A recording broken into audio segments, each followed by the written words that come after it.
শয়নে স্বপনে পাকিস্তানের মাথায় শুধুই আছে ভারত। কিভাবে ভারতের বিরুদ্ধে ষড়যন্ত্র করবে, কিভাবে ভারতকে দোষারোপ করবে।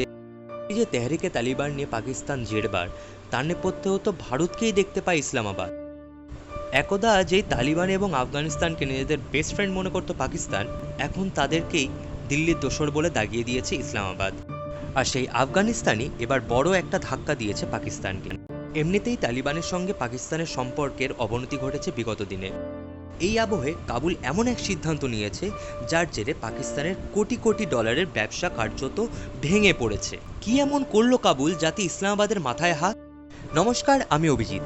ভূ রাজনীতি সংক্রান্ত এমন আরও ভিডিও দেখতে আমার চ্যানেলটি সাবস্ক্রাইব করতে পারেন। আফগানিস্তানের আন্তর্জাতিক বাণিজ্যের একটা বড় অংশ এতদিন ধরে পাকিস্তানের করাচি এবং গোয়াদার পোর্টের মাধ্যমে চলত।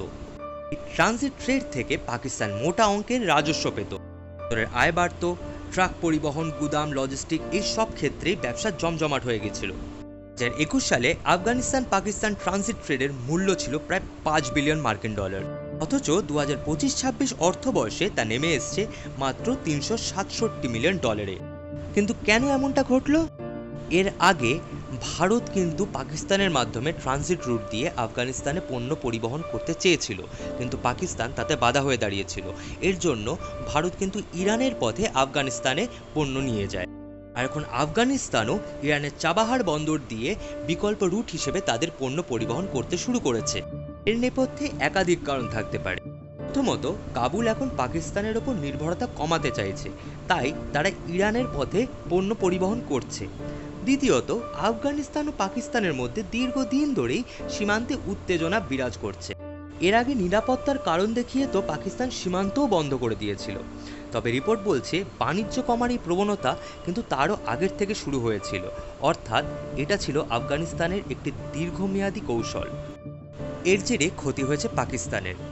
ট্রানজিট কমে যাওয়ায় বন্দরের আয়, পরিবহন ব্যবসা, হাজার হাজার মানুষের কর্মসংস্থান ক্ষতিগ্রস্ত হয়েছে।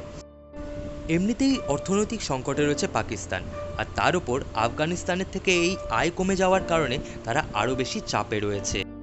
এই বিষয়টি থেকে একটি জিনিস কিন্তু স্পষ্ট, দক্ষিণ এশিয়ায় একমাত্র বুলেট কিংবা মিসাইল কিন্তু অস্ত্র নয়, বাণিজ্যও কিন্তু একটি বড় হাতিয়ার। আপনার কি মনে হয়, পাকিস্তান কি এর জন্য সেই ভারতকেই দায়ী করবে?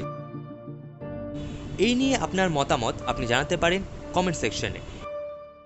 ভিডিওটি পছন্দ হয়ে থাকলে লাইক এবং শেয়ার করবেন।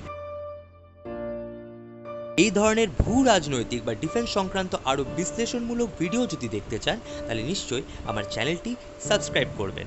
ধন্যবাদ।